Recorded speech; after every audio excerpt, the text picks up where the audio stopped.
डॉक्टरांच्या गळ्याला तीक्ष्ण हत्यार लावून जीवे मारण्याची धमकी देण्यात आली। धाराशिवच्या वैद्यकीय महाविद्यालयातील हा प्रकार आहे।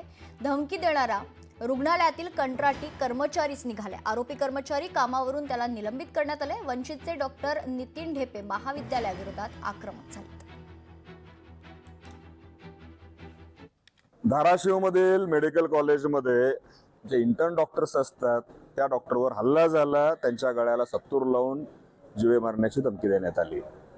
हा प्रकार अत्यंत निंदनीय आहे आणि याचं एकच कारण आहे ते म्हणजे इथल्या प्रशासनाचा ढिसाळपणा। पुढचा इशारा हा असणार आहे की जर इथे परत जर डॉक्टरांच्यावर जर म्हणजे हल्ला झाला किंवा त्यांना जर धोका वाटला तर आम्ही इथल्या पोलीस प्रशासनाला आणि इथल्या राजकीय नेतृत्वाला आम्ही जबाबदार धरू।